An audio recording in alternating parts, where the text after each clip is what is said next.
LDComics is a women-led welcoming to all forum run by creators. We champion the graphic novel form, particularly works with an autobiographical voice. Our activity is towards supporting and equipping graphic novelists, especially but not exclusively people identifying as women. Established in 2009 by Sarah Lightman and Nicola Streeton as Ladies Do Comics, today LDComics is run by a committee of published graphic novelists: Rachel Ball, Emma Burley, Lou Crosby, Wallace Eates and Nicola Streeton. From the start, the core of LDC's activity has been the monthly meetings, hosting presentations from invited guests to a public audience in a welcoming atmosphere for networking and making friends. The introduction of LDC online monthlies aims to replicate the joy and stimulation of our physical meetups. Everyone is welcome.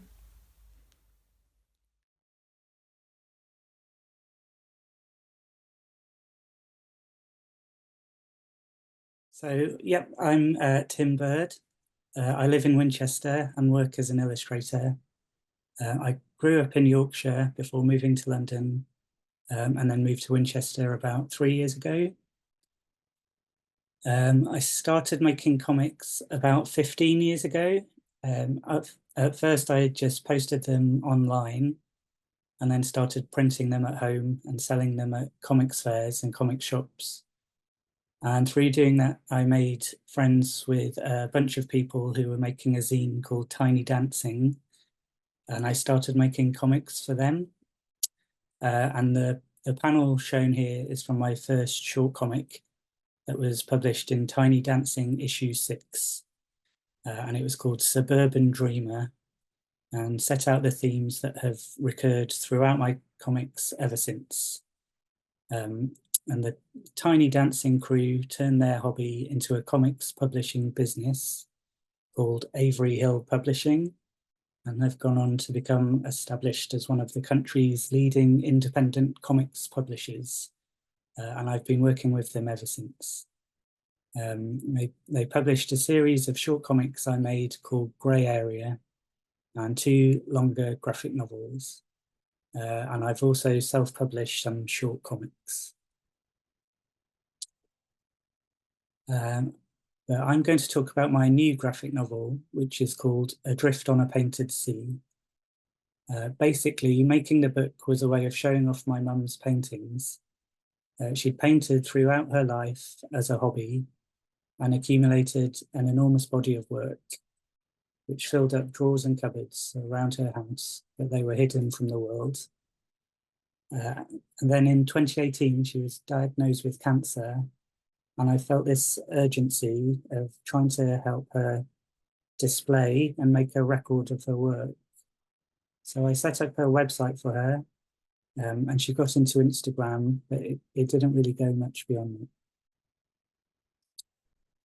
that.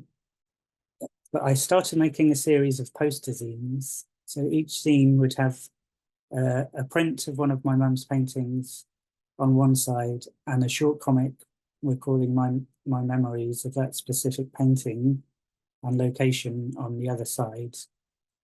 And I discussed the project with her, and she was happy for me to use her work. But I think for her, the pleasure had been in creating the paintings rather than reusing them to tell a story. But then as her health deteriorated, the project got put on hold. And then eventually I sort of came back to the idea of doing something with the paintings. I felt that if I didn't do something with them, then no one else would. And they'd eventually become a burden for my kids to have to deal with in the future and probably just get lost. So after she passed away, I felt that making a book would allow me to reach a wider audience than doing the zines, and enable me to share her work with more people.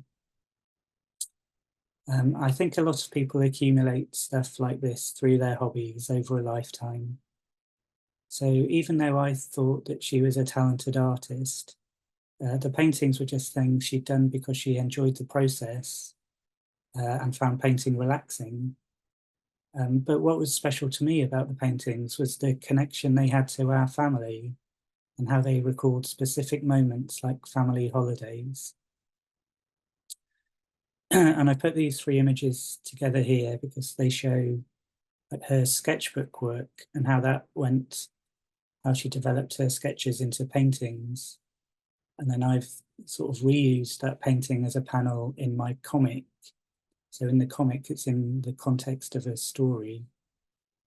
And it's just, I'm just showing how these things connect together, really. And then the idea developed further so that I integrated her paintings and my illustrations. So I digitally added drawings over the top of them to make my mum's paintings a literal background to the story of my childhood and family life as I was growing up. And the idea of using her paintings in this way as a background to my comics only developed after she'd passed away. So I never talked to her about drawing over the top of her work.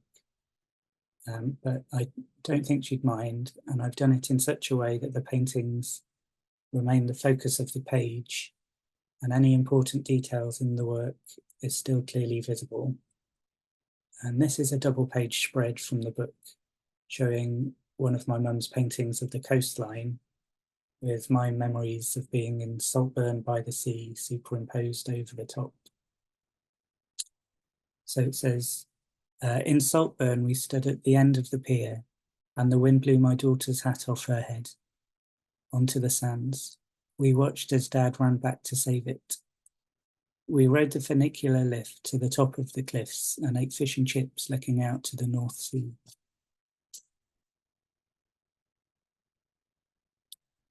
So she painted all sorts of things, lots of botanical paintings, still lives and landscapes. So I focused the book on her paintings of the sea, as it was a theme she returned to regularly. And after she passed away, it felt like a good metaphor for talking about grief. I started working on the final version of the book quite soon after she died, and as a result, it feels very raw in places. It's become a record of that specific time, and it was a time when visiting her in hospital in her final few weeks was affected by COVID. Visiting times were limited to an hour, and we could only go in one person at a time. So my dad and sister would wait outside and we'd take it in turns.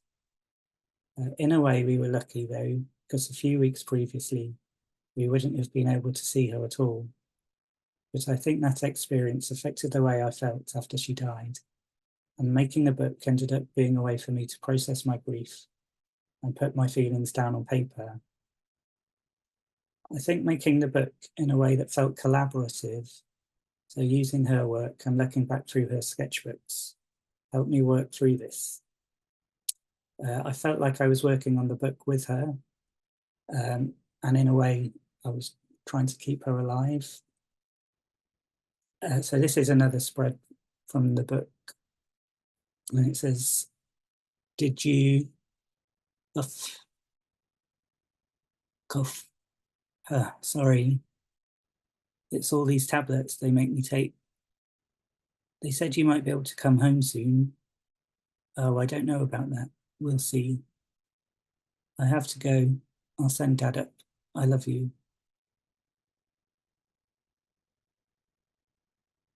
My mum loved spending time by the sea, usually around the Yorkshire coast, not far from where we lived. Places like Robin Hood's Bay and Staithes and Saltburn. She enjoyed walking along the beach, collecting shells and pebbles, but rarely venturing into the water beyond her ankles. I've tried to think what it was specifically that attracted her to these places. It's something I wish I'd asked her about, because it would have been interesting to hear her thoughts.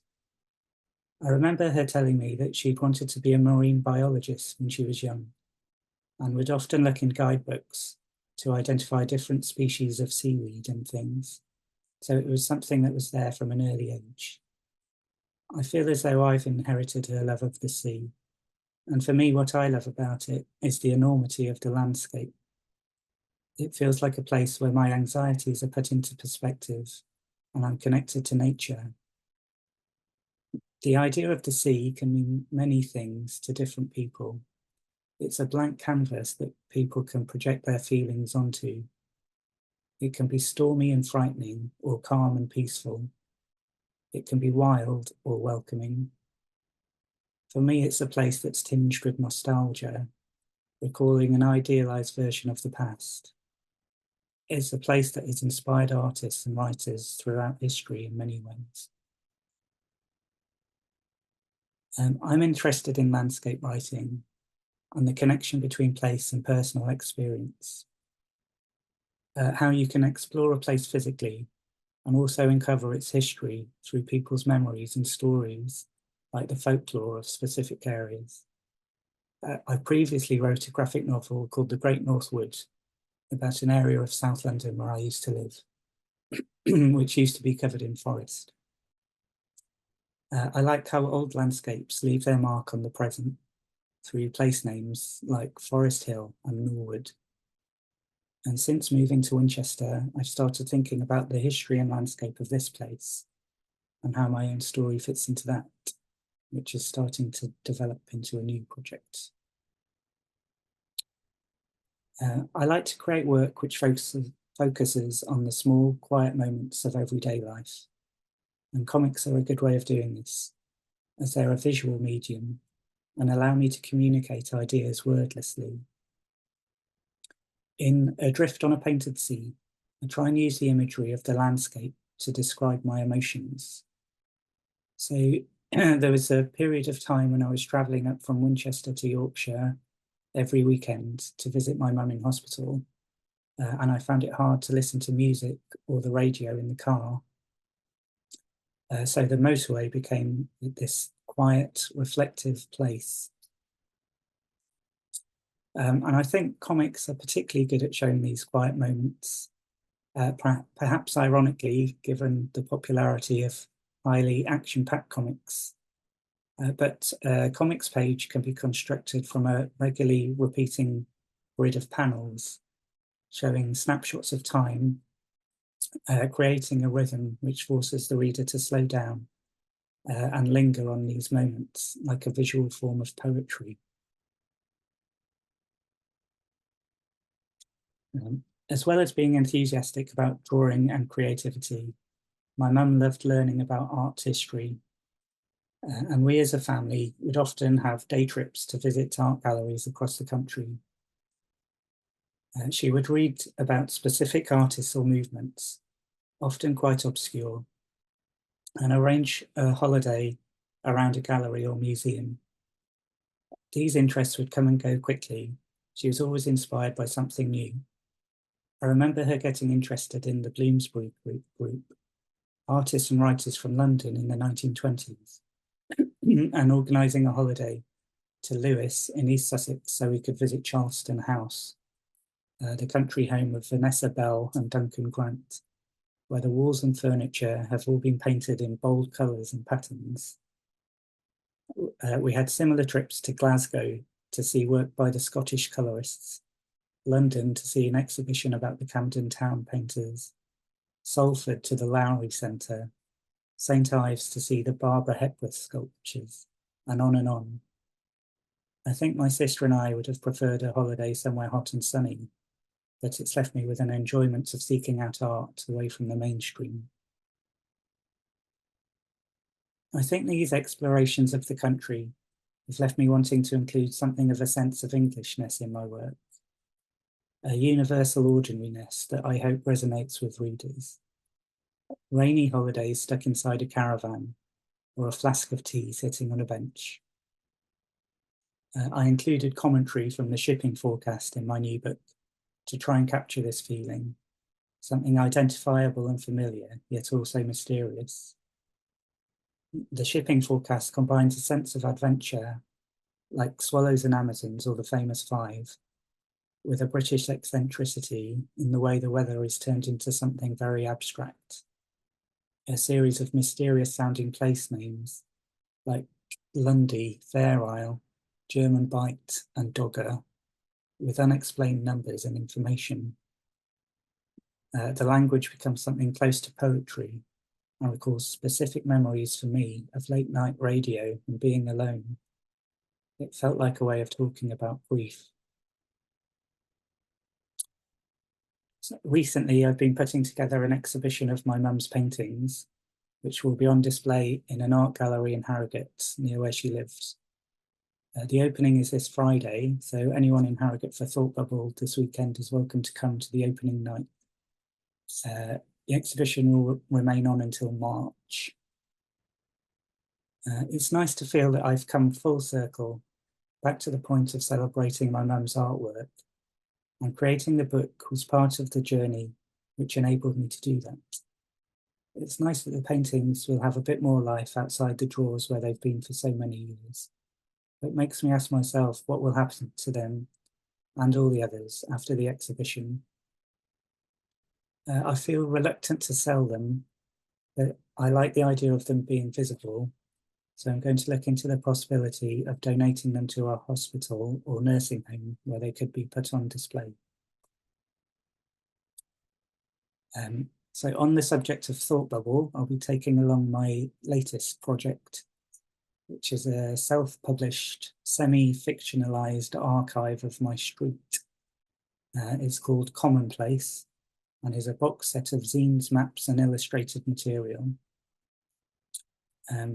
It explores the history of the area and the lives of the people who live there. A glimpse into the personal spaces behind the closed doors of suburbia. I began the project when I was studying my illustration MA, which I completed in the summer and have just completed the project recently. And finally, I just want to give a quick plug for the Winchester Comics Fair, which I helped run with my friend Julian. We ran it a couple of weeks ago, but we're hoping to do it again next year. And the more people who know about it, the better. So you can follow our updates on Instagram at Winch Comics.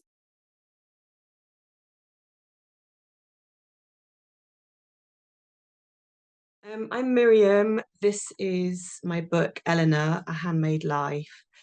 It's my debut graphic novel, and it was published at the very end of August by Jonathan Cape. So I wrote it on my day off. I work 4 days a week as an art teacher here in East London, where I'm talking to you from, where I live and work. So I work in secondary schools teaching art and photography. I've worked in art education for about 20 years in various different roles. Talk about that a bit more. But so in this clip that you just saw, you can see it's a kind of blend really of collage, photography. There's even some textiles in there. There's paper cutting. It's really kind of mixed media, but it's all wrapped up in a sort of Photoshop wrapping. Through my work as a photography teacher, I used Photoshop every day. So that was a kind of really easy way to collate all the different media that I used. And I use all this to tell the story of my heroine, who was my grandmother. Her name was Dr. Eleanor. She was born in 1921 in Kharkiv in Ukraine, and she died in 2006 in Lee, which is a town just near Bolton and Wigan in Lancashire. It's kind of Greater Manchester, but I think people in Lee are not too keen on being Greater Manchester. So I really tell the story of how she went from the little girl in her smart coat with her hands in her pockets that you see in the top left of your screen, through to the medical student smiling at the camera there. I fear that is a cadaver, to the woman at her retirement due, age 70, in 1990, in a big GP surgery in Lee, surrounded by health visitors and nurses and other doctors and some pretty amazing wallpaper. And the bottom two pictures are very much the woman I knew, in her Snoopy apron, pulling vegetables, or going for very long walks with my grandfather. She was very much a woman that loved to be outdoors. I've been really delighted at how the book has been received. Rachel Cook in The Observer gave it a really lovely review, made it graphic novel of the month. I've had a really nice review in the New Statesman. But most of all, what I found incredibly moving are the messages that people that knew her have sent me. So ex-patients of hers. So she worked in Lee for 50 years as a GP.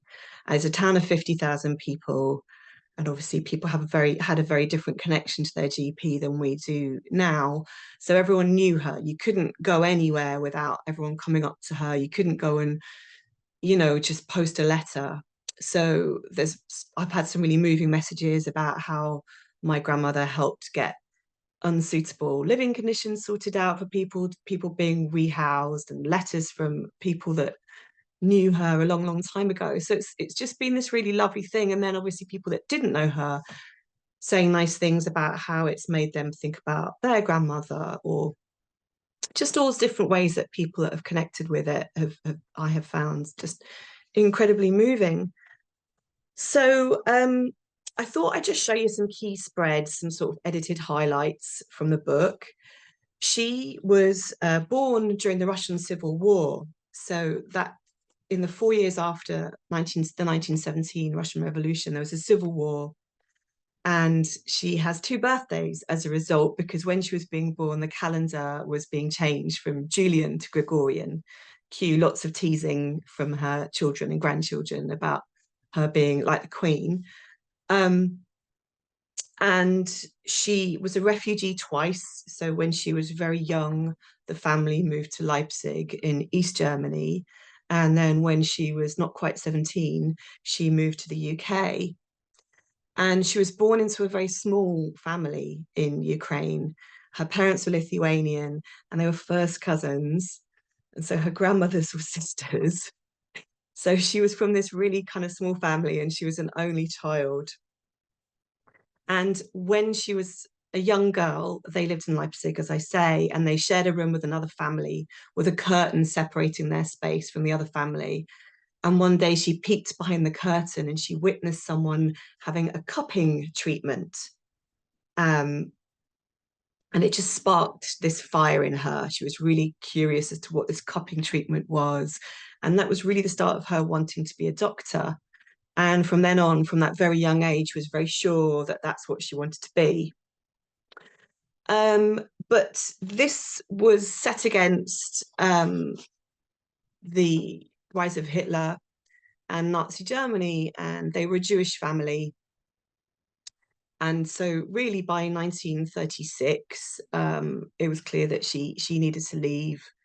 And the spread on the left says the spark never went out and carried her across countries and nationalities, and a career that fascinated her for as long as she lived. She told her parents her dream. Her mama said, "Why be a doctor when you can marry one?" Her papa said, "It's disgusting. You'll have to discuss people's bowels. You'll do all that study and then get married, have children, and give it all up." "Ha," she said, "no, I won't. Just you wait." By 1936, German doors were slamming shut, or at least being kicked in to Jews. No chance of being a doctor now if she stayed. So she'd go through all sorts of really difficult hoops to come to the UK, to get the exams that she needs in the British system, to learn and cram what she needs in the British system as her own as a teenager. And through some extremely hard and lonely, difficult work, finds a place at Sheffield Medical School. So in Sheffield, she meets my grandfather, Frank Zardik, who was also a Jewish refugee. He was from Hamburg. He was 5 years older. He was a medical student. And the spread on the left says they both loved hiking, and the Peak District was there to explore. So off they went. They pooled their meagre finances to split a tuppenny ice instead of the tram home. So their courtship sort of took place round the Peak District, Sheffield's proximity to the Peak District. And I found it very moving that these two poor, very young, poor people in a very fragile situation, both completely stateless, really stripped of their German nationality, and then finding themselves in a country that was on the brink of war with Germany. And I also found I thought this very interesting connection to the Peak District, which a few short years before, in 1932, there had been the Kinder Scout mass trespass, where it was a big trespass on common ground, protesting at private ownership of what is now a national park. And the panel on the right, I used some family archive photography to talk about this. And you know, that Woody Guthrie song, this land is their land. I found that kind of incredibly moving, really. Also to say that my grandparents, as I knew them, were not romantic people. They were constantly grumbling at each other. So it was kind of amazing for me to find these pictures of them clearly just very young and in love, and taking 1930s, 1940s equivalent of selfies of their courtship. So I really enjoyed illustrating and making these panels.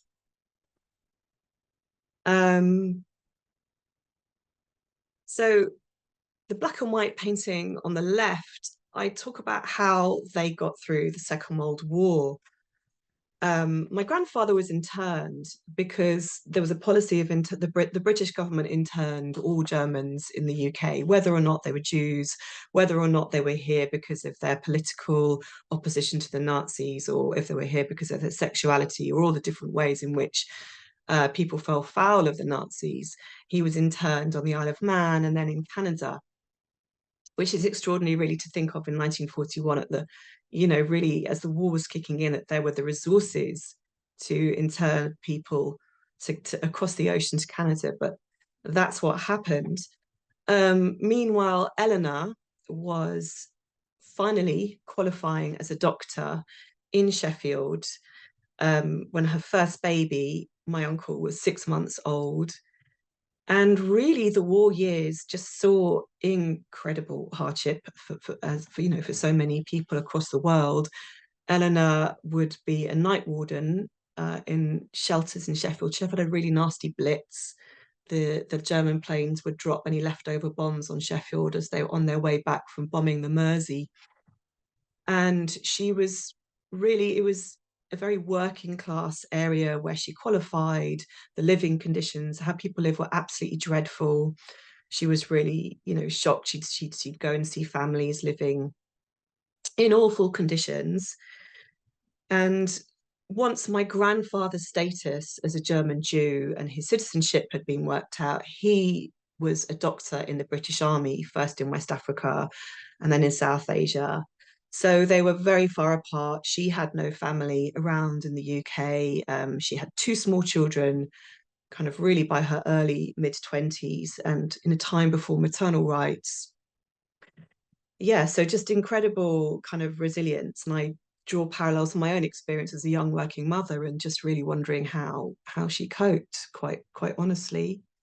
And then on the right, her parents could not leave Germany when she did, and they fled Leipzig to France. And then on the far right of your screen, you see a painting of the gates of Auschwitz, you know, where very sadly they were deported to a neighbor in France, told on them to the Gestapo. They were arrested and they died in Auschwitz. But Eleanor didn't find this out until the years after the war. So during all this time of having a young family, being a young doctor, her husband being so far away, she didn't know where her parents were.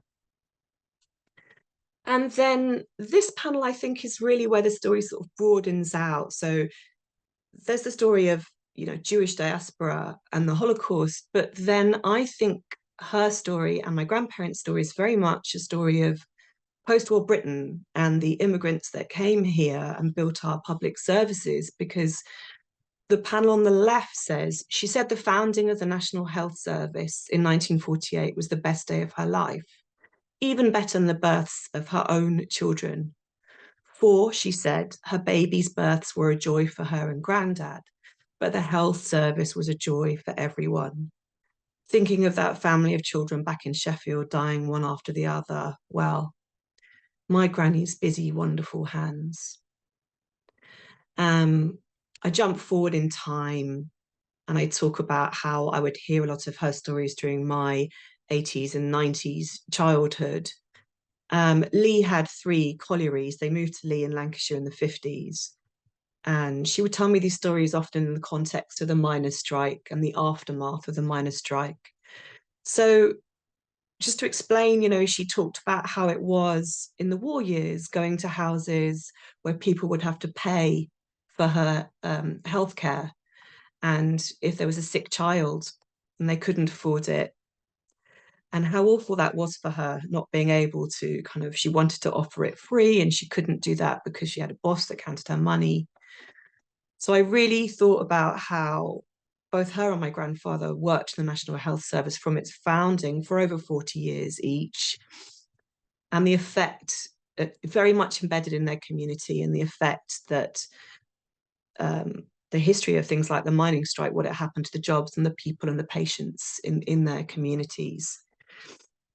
Yeah, she was a very well-respected doctor in this town. I kind of, as I say, I jump forward to the present day almost, and the panel on the left with the tea towel is a conversation we had when she was 80. And I was probably in my late 20s when this conversation took place, in which is where she talked about her parents to me, really for the first time. She didn't talk about them at all. It's very common. A lot of Holocaust survivors, a lot of survivors of any trauma, it takes decades sometimes to be able to talk about that, if at all. I lived in Liverpool for several years as a student and beyond. So I had the great luck and privilege, really, of knowing her as an adult, knowing her, you know, not just as a child, and as a grandparent, but knowing her as an adult, and, you know, all her kind of sides. You know, she was not soft or sweet. She was not a kind of sweet, soft granny. She could often be quite tough. She could often be quite mean. She could often be quite prickly. I think, you know, she was living her life in a time before therapy, in a time before conversations around post-traumatic stress and survivor's guilt. And I think she, you know, she was prone to a kind of a lot of rage. It was far, far easier to be her granddaughter than it was to be her daughter, to be one of her children. You know, it's complicated. People are complicated. And I was 32 when she died. So, and I spent a lot of time with her, as I say, as an adult. So I was very lucky to kind of, as I say, get that 360-degree view of her.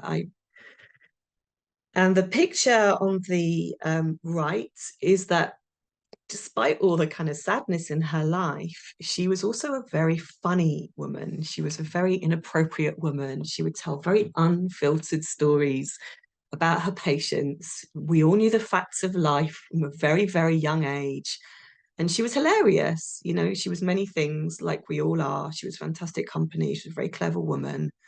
And for all her spikes, you know, hugely, I thought she was wonderful.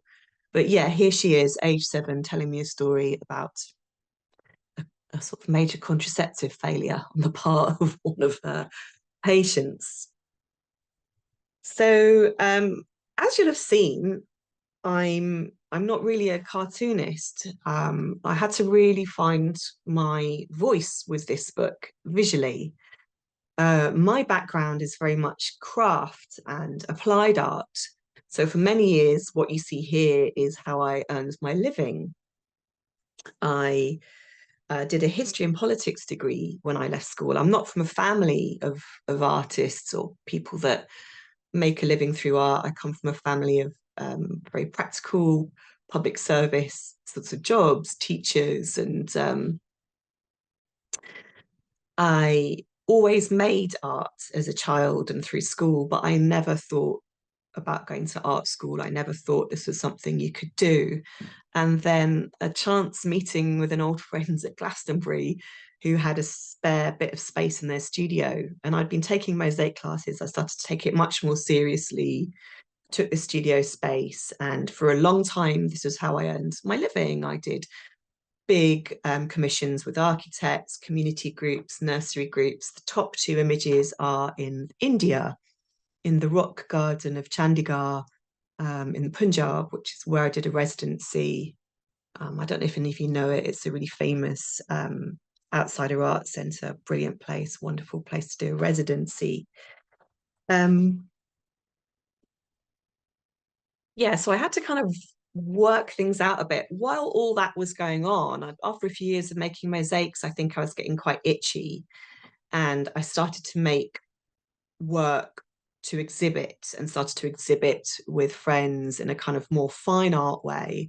I did a part-time master's at Central St. Martin's, and I really, really loved that. Here are some things I was making around this time. It's all kind of, I think, concerned with materiality and stuff, and yeah, some kind of family layers and all our kind of sedimentary layers in there too. It was really on my MA that I fell in love with writing. I had to do a dissertation and was terrified about it, and I just loved it. I just really loved writing about art, and I think that's where it was kind of born, this idea of putting words and pictures together. And by this time, it was the noughties and the tens, and I was also having children and reading blogs. It was really around the time where, particularly, I was drawn to blogs by other women who were writing about their art practices, writing about, in some instances, combining motherhood with some kind of craft practice. And really, I think, and I did a blog, and that's where I think I started honing putting words and pictures together, was through blogging about, even when I had a very young baby, just making something, photographing it, writing it. I just found that I really needed that space for my own self, and I loved connecting with other women around this. So as a reader, I was reading graphic novels, but I was also just reading novels in general. But I loved probably a lot of the same graphic novels that you all loved. I loved Mouse, I loved Persepolis. I liked the work of Myra Kalman, Posy Simmons, and Nora Krug, although perhaps her work, I didn't know about it quite this time. So when my youngest child started primary school, I managed to hang on to one day off a week as a teacher. Oh, by the way, I'd qualified as a secondary school art teacher by this time and was working in a local secondary school. And I did two courses at the Royal Drawing School with Emily Hayworth Booth. I'm sure a lot of you know her. She teaches fantastic graphic illustration courses at the Royal Drawing School, which was not so far from where I lived. And this is my first short story. And I think you can really see here, I can see I was trying to work out who I was and what I was doing, because there's collage here and there's photography here. And I was really playing, I think, at being a comics artist, because there were so many amazing comics artists on this course, people that could just kind of whip up some incredible drawing just like that. And I really wasn't that person. You know, I really couldn't draw imaginatively in that way. And this story just took me forever. And I wasn't thrilled with the outcome. Needless to say, it didn't win anything of all the things I applied it to. And around this time, I think I had a big talk with myself, because I was so full of self-doubt, and I was thinking, why don't I just go and work full time, stop all this nonsense? What am I trying to do here? And I thought I'll try one more thing. And I paid for some LDComics mentoring. And I think it was you, Nicola, perhaps, who had the genius stroke of matching me with Carrie Fransman. And we got on like a house on fire, and she was so encouraging. And she's like, put this short story to one side. That story you're writing about your granny, show me more of that. And then she went off and had a child, and I did some frames, and she was just really encouraging. And I think that encouragement was the start of me thinking, okay, maybe there's something here.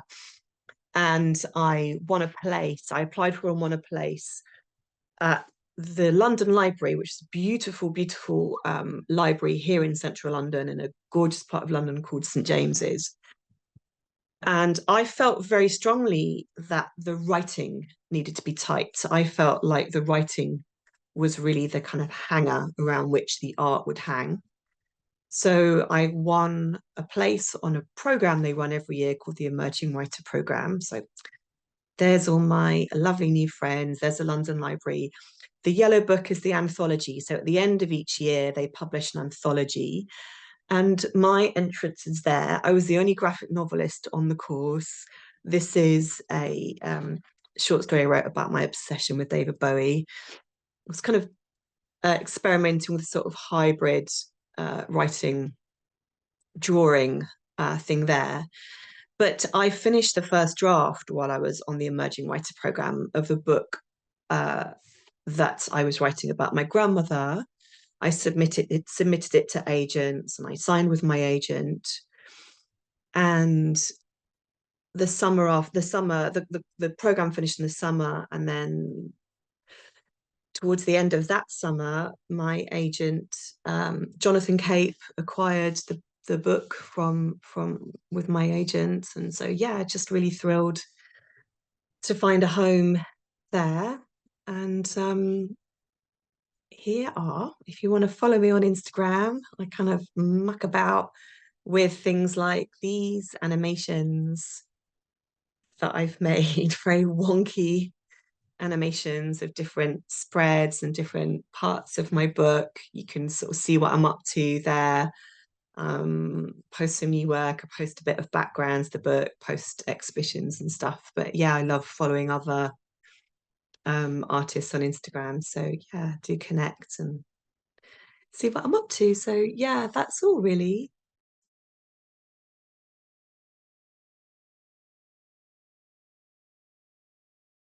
Well, thank you for having me. I'm going to admit to something that I usually don't say in talks, but this seems like the audience to do it. So my dad was actually born in London, and I have dual citizenship with the UK, and I have never been to the UK. So, and I grew up being given the Beano anthology every year, and the Jolly Postman was like a seminal part of my childhood. And so it's interesting because my mom grew up in Hong Kong, and I didn't realize that many of the touchstones of my family culture, even down to being raised on British English, that they were British until you throw me in the room with another Brit, and I realized there are all these things that just weren't American in my childhood. So my book Feeding Ghosts is basically about 3 generations of women in my family, and this is my grandmother Sun Yi, and she was a journalist in Shanghai during the communist takeover, but she ended up having a brief fling with a Swiss diplomat, and that is why I don't look more Chinese.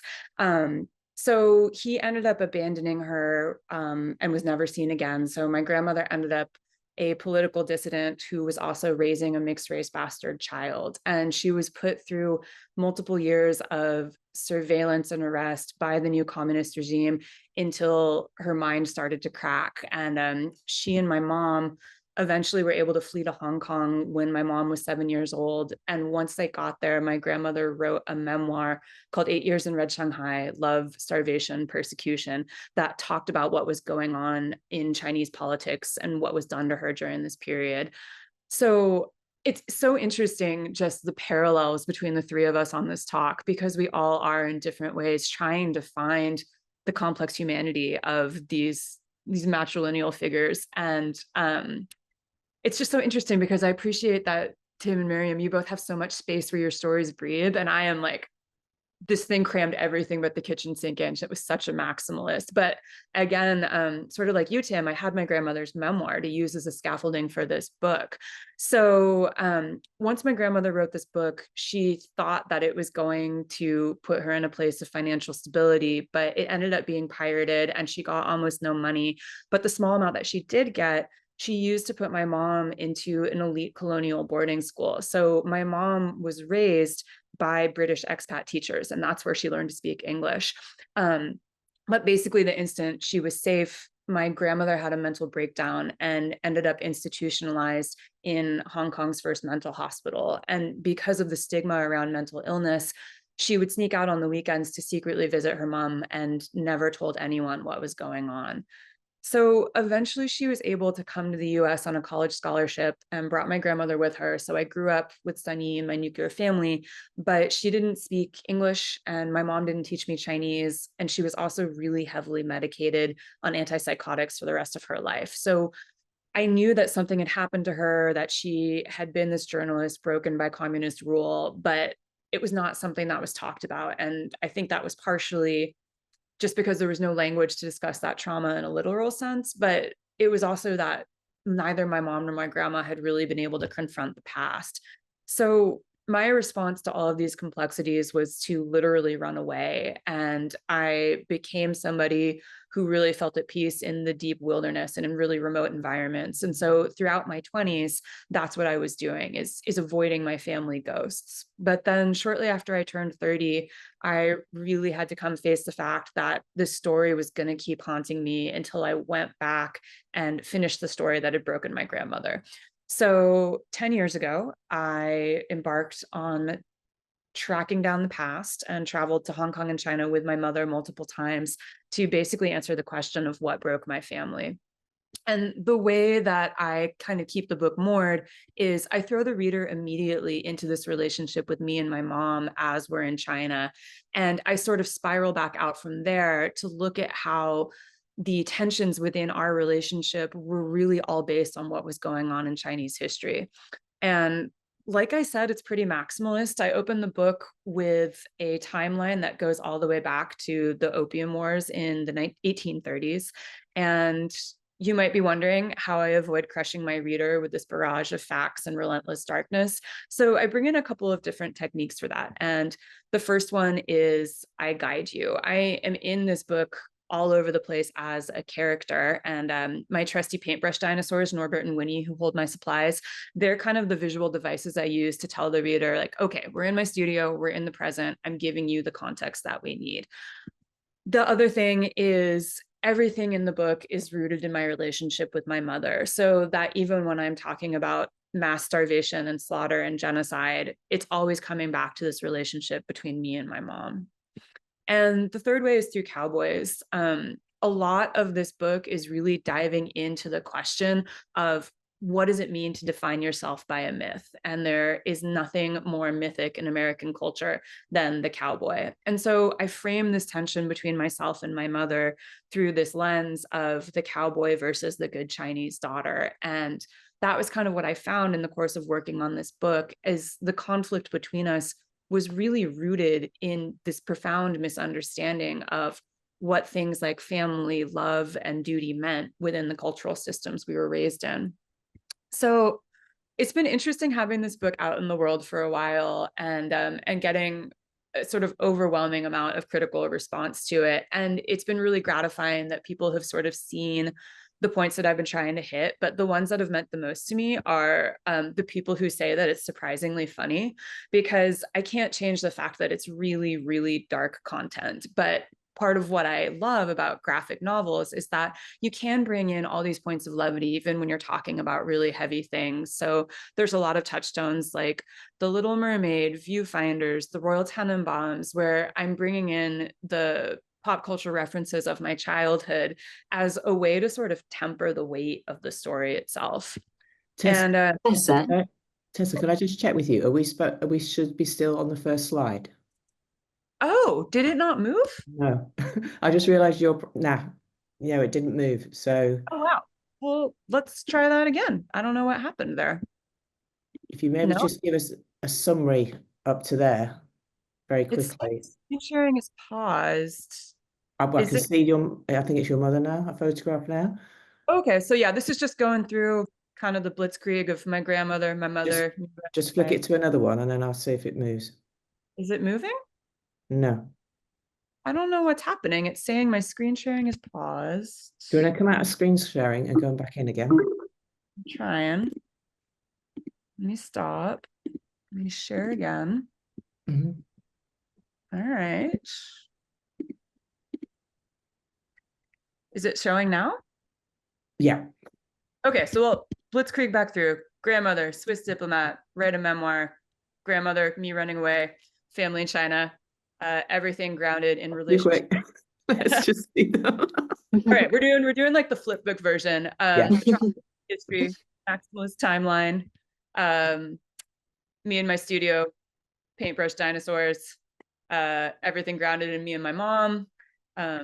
Cowboys, Western frontier myths. This is kind of fun doing this, like in this truncated version. And then the way the book has been received. But what I've really cared about is the people that saw that it was funny, because you have to be able to laugh when you're working with shit like this. Okay, and back to where it should be. So yeah, this is an example of, you know, I talk about the only way I can process Sunyi's mental collapse is to think of it as part of the larger whole of what was happening in China. My grandmother and Mao's China both lost their tether to reality like Russian nesting dolls, two insanities at once separate from each other and fundamentally entwined. So the format that I follow is I talk about the broad history, and then I talk about how it impacted my family. And the best way to demonstrate to this is just to show you a couple pages. So I'm not going to tell you much of what you're looking at here. You can see for yourselves, and then I'm going to read you a section that explains it. In 1958, Mao launched the campaign to eliminate 4 pests: flies, mosquitoes, rodents, and sparrows. The entire country was conscripted for the effort. Even school kids did their part, meeting quotas of animals killed. They'd bring severed rat tails to school as evidence of their patriotism. Their contributions tallied and posted on public leaderboards. Sparrows were targeted for their role in eating crops, and over 1 billion birds were killed. Beaming citizens marched in public parades, bandoliers of dead sparrows draped across their chests as they pushed sparrow-shaped floats draped in bird corpses. The tragic irony came later when it was discovered that birds had played a seminal role in eating insects that had fed on crops. This decimation of sparrows actually catalyzed mass starvation. But it was the technique for their slaughter that really got me.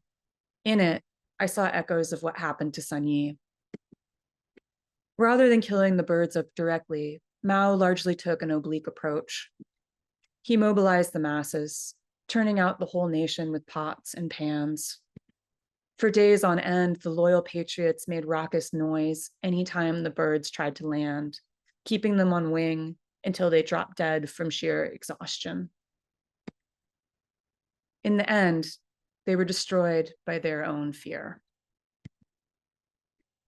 It was during these frenzied, anxious months of flight that my grandma both wrote her memoir and began to lose her mind. So that's kind of the format that I follow. And I love that I'm not the only one who does not really consider themselves to be a graphic novelist here. And to give you a little bit more about my background, I was a painter. That was my most established medium before I taught myself comics for this book. I was also a public speaker, a comedian, a historian, an adventurer, a muralist, a performer, and a journalist. I'm an extremely multidisciplinary artist who spent a decade making a graphic novel. And I think there's a really important distinction between those things. So people ask me, all right, you didn't work in this medium, why a graphic novel? And my answer to that is I'm really fascinated by the structure of braided river bars. So what you're looking at here are aerial views of rivers flowing downstream. And the guiding metaphor in the book is water. And I knew that what I was really trying to make was a river. So this is from the prologue. For my entire life, I have always heard the echoes of those waters calling after me and my mom. Those waters have chased my family across 3 generations, but I believe they can be stilled if we can find their source. So let's begin at the beginning. Let's begin in China. So when I started this book, I felt like I was standing in the ocean, and my job was to trace every thread of my family's story back to the headwaters, back to the point where I could understand where it all began. And a graphic novel was the only way that I could show all of the braids. So again, to kind of show you the format of broad history and how it affected my family, I wanted to give you a 2-page spread where I'm talking about the Sino-Japanese War.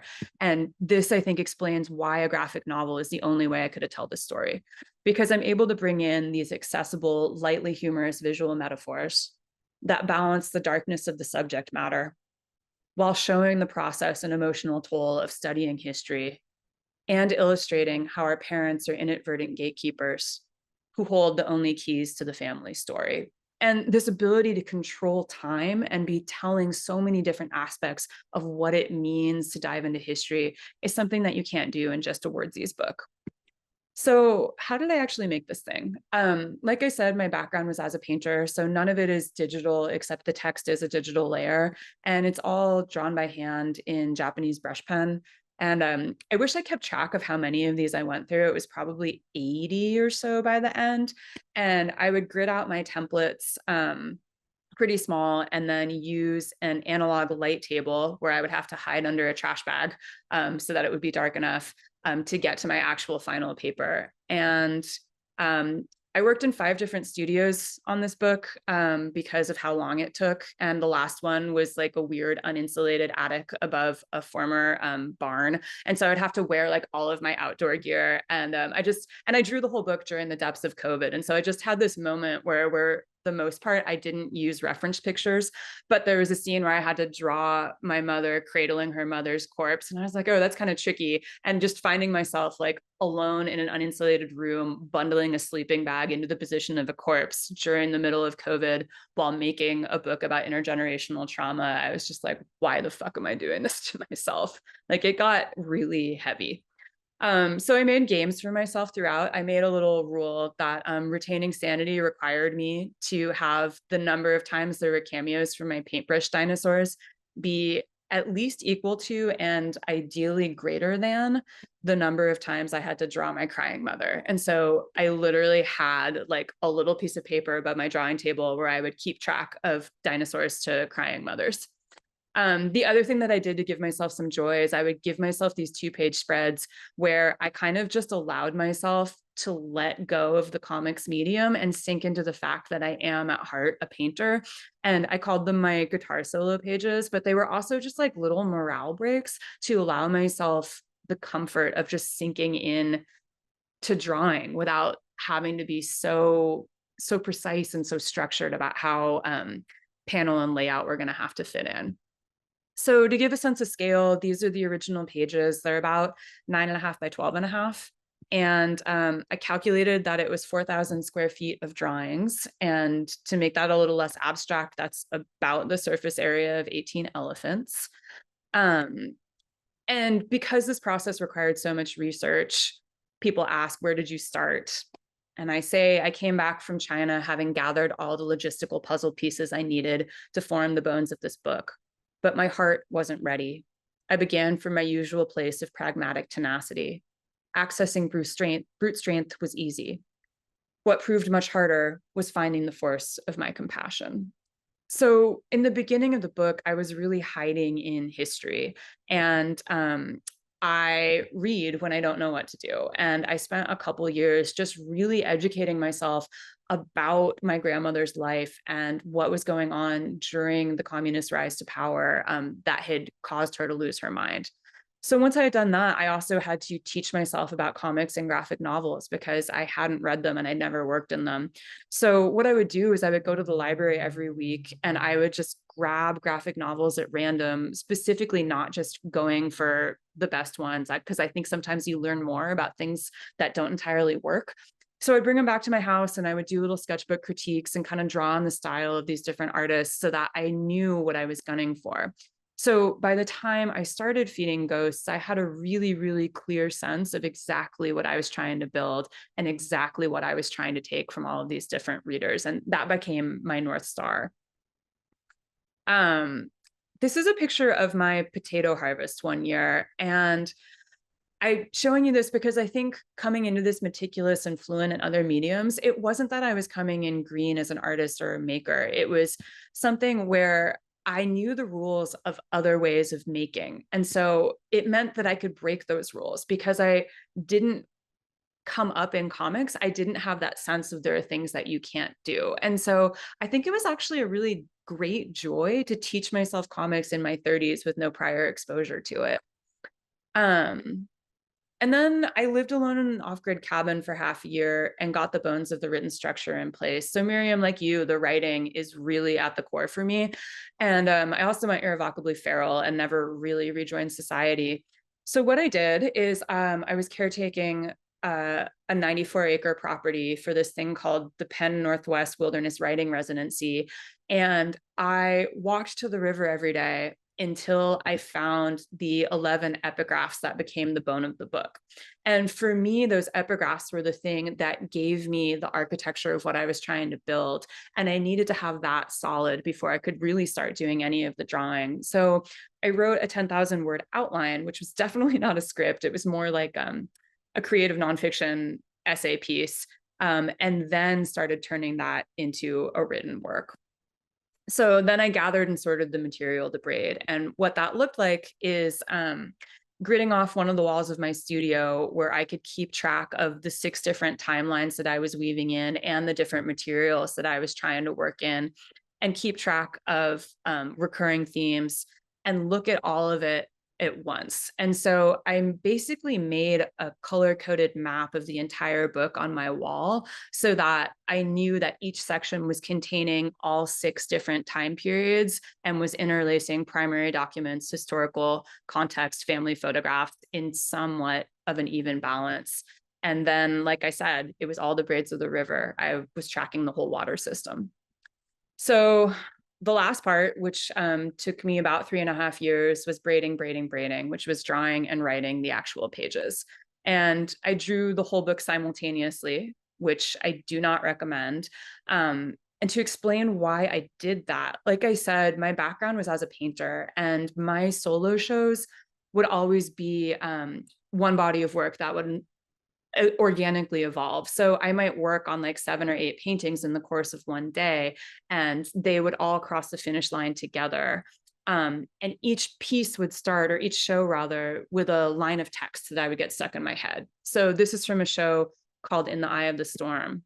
This is from another show called Scenes from the Exodus.